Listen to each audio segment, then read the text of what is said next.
Make sure to check out Critical Drinker too if you don't know who he is. If you like the video. If ever there was a movie whose promo tour seemed specifically designed to turn people away from the end product, it was this. From a tiny, terrified, and weirdly infantilized looking Ariana Grande to the emaciated demon. I know her, Ariana Grande, and her. I saw a Terrified and interview with weirdly them, infantilized. with these two, and the helicopter went over. Dude, that was for a second there, it made me want to not be this species. I wanted to be a different species. I was embarrassed. I was watching it alone, and I was embarrassed. Whew. Holy shit! You getting scared over a helicopter? Not now, helicopter. What the shit? What? Looking Ariana Grande to the emaciated. Also, the nose ring theory, I think, is correct. Wait, what the hell is that? She got a little tattoo. Demon monster of Cynthia Erivo sucking the very life force out of her. The two stars of this film were bad Oh, enough yeah, on their that's the own, but interview. watching them desperately fawn and clutch at each other like tormented POWs, so physically and emotionally ruined that everyday noises and simple interview questions. They're so weird on these interviews together, too. Oh my god, it's just so awkward. It's almost as awkward as watching Harry and Ginny in Harry Potter whenever they're together. It's cringe and weird.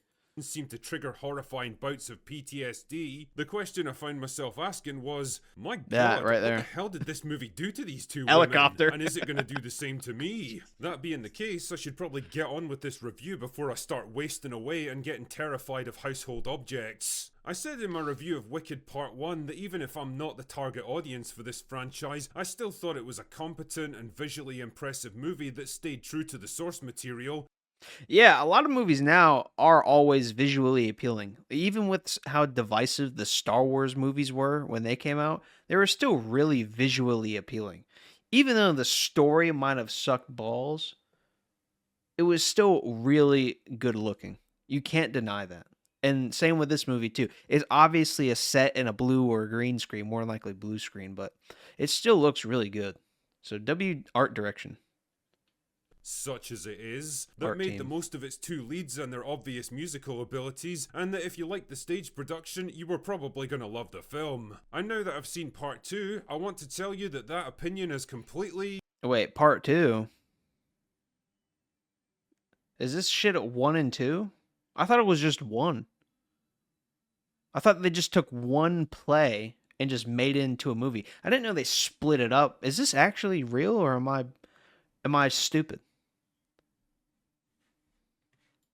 Stayed exactly the same, which I know isn't the bombastic praise or devastating criticism you were probably hoping for, but stick with me on this because Wicked's devotion to the source material turns out to be both a blessing and a curse in this case. What, do they stick to the source material but add a twist to it, kind of like what Snow White did? How it was still Snow White, but now she don't need no man? Anyway, if you'll give me just a few TikToks, I'll illuminate you on the plots. The movie picks up sometime after the events of the first film. Elphaba is now public enemy number 1 in the land of Oz, renamed the Wicked Witch of the West, and fueled by a propaganda campaign against her by the Wizard and Michelle Yeoh. And yeah, I know her character probably has a name, but if she's determined not to act in this movie, then I shall treat her as such. But more on that later. Meanwhile, Glinda the Good is now the smiling public face of the new regime, and is busy enjoying all the trappings of fame and popularity that she always dreamed of. So I don't know, is this before? Where is this on the timeline of the Wizard of Oz?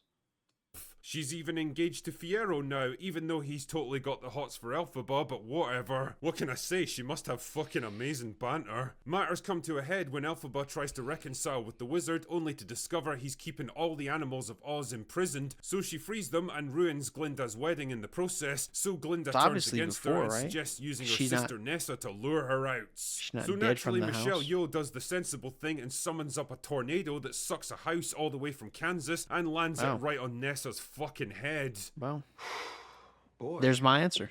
That escalated quickly. And guess who happens to be on board? Toto, I have a feeling we're not in Kansas anymore. Damn. Now, this is the point where Wicked has to awkwardly try. So this whole universe ended one conflict and started another.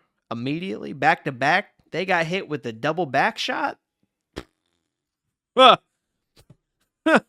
That sounds like January of 2025. Sounds like fucking October of 2022.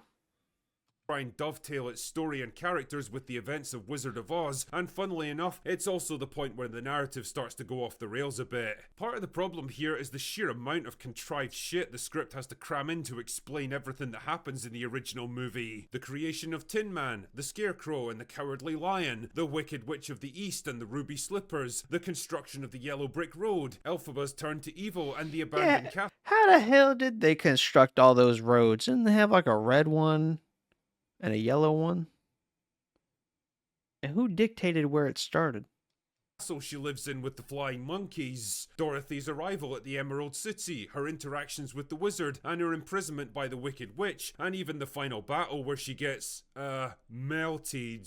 The movie has to account for all of this stuff in barely half the runtime of the original Wizard of Oz, and it's in such a rush not just to set up and explain everything, but also recontextualize it all from Elphaba's point of view, that it ends up tripping over its own feet half the time. It's a jarring change of pace for a narrative that was fairly well constructed up to that point, and it feels exactly like what it is, a whole other movie that suddenly comes crashing in to spoil the fun, a movie with its own demands, its own rules, and its own events and characters that all have to be accommodated in a very short space of time. The stage musical suffered from much the same problem, but it was able to neatly sidestep it by treating its source material with the kind of wink-wink, tongue-in-cheek humour it deserved. It was under no illusions that it was anything other than a slightly silly piece of fan fiction, leeching off a much more iconic and well-established story, but it was willing to laugh at itself and invited the audience to just enjoy it for what it was. And it worked. I was the problem with the AFK movie for a version minute is there. that it doesn't have that same level of self-awareness or modesty. It's presented more like a legitimate narrative in its own right, just as really? valid as the real thing. The big dramatic moments are played out for real, like you're expected to believe this is the actual untold story of the Wizard of Oz. And I think that's the film's one weak point,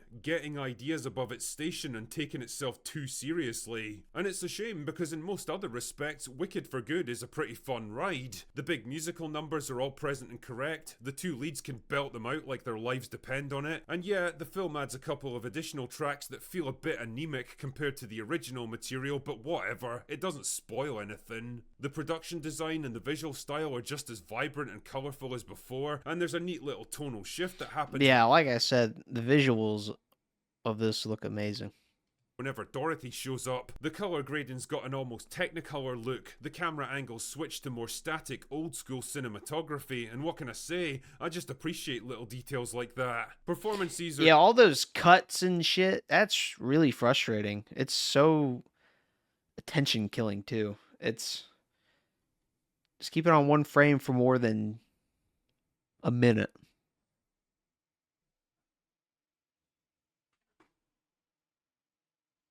Hey, don't get mad at me. Just keep it on the same frame. Not the same frame, the same cut camera angle for 1 minute. Not too much to ask. Just as good or as bad as last time. You can tell that Cynthia Erivo and Ariana Grande are good actors because they managed to not act like crazy people for a couple of hours. They look healthier and less skeletal than in real life, and they obviously... I know, dude. I was just thinking, I did not even realize that this was the same actress that we saw in those interviews. She looks a lot more stupid in those interviews than she does, acting. She looks like she does a damn good job at acting. It just looks like the script was kind of like the writers, again, it's always the writers and the executives. They make all the decisions. It's not the actresses, even though they're a little silly outside of it. It's always the writers and the executives who pick the writers. That's always who to blame. Have good chemistry together because they're one step away from being surgically grafted onto each other at this point. Yeah, if I was going to be super critical, I could point out that Glinda's actually a selfish, opportunistic arsehole for most of the movie, a conspirator in at least one murder, and a possible war criminal who knowingly supports and maintains an oppressive dictatorship because they give her nice shiny things in return, and never really has to face any consequences for her actions, but never mind, let's just not think about it too much. You sure about that? You sure about that? That's probably why Michelle Yeoh is such a jarring counterpoint to them. I hate to say this Who even because is I really this in like the her as story? an actress, but holy shit, there's a couple of uncomfortable truths we need to come to terms with here. One, she absolutely can't sing, and two, she really struggles with the English language. Two pretty major problems when you're supposed to be playing a scheming, charismatic villain in a musical. I mean, she's not quite Gal Gadot levels of log cabin acting, but she's also not far off, and I can't shake the feeling that she was badly miscast in this one. Like I said at the start of this review, Wicked for Good is one of those perfect if you like that sort of thing movies. Narratively, it's a bit more chaotic and less streamlined than its predecessor, and the ending's probably going to feel a bit anticlimactic compared to the epic conflict it seemed to be setting up, but the core story still delivers on everything the stage show did. So if you're a fan of part 1, or if you loved the musical and you want to see what it would look like on the big screen, Oh, damn, am I the only one that saw that shit? so if you're a fan of part 1, or if you love the musical and you want to Okay. see what it would look like on the big screen, you're probably going to come away from Wicked for Good feeling pretty satisfied. If not, then I don't imagine you'd even bother watching it in the first place, so what the hell are you even watching this review for? Anyway, if you'll excuse me, I've got a sudden urge to have a cheeseburger. That was a Red Robin's ad too. I remember because whenever I watch TV, I know that shit. I know that's fucking Red Robin's, man. Yuck. That shit was not good whenever these are some bad fries too. They're always limp. Sometimes if you're lucky, and this is just from my experience, sometimes like this is a crispy one. That one will be good, but this long ass heifer, hell no, that's gonna be too mushy, man. Same with that one. That's way too long. These are some long fries. That's already, you can see right there. That's nasty. Nasty nast. Cheeseburger. Trust me.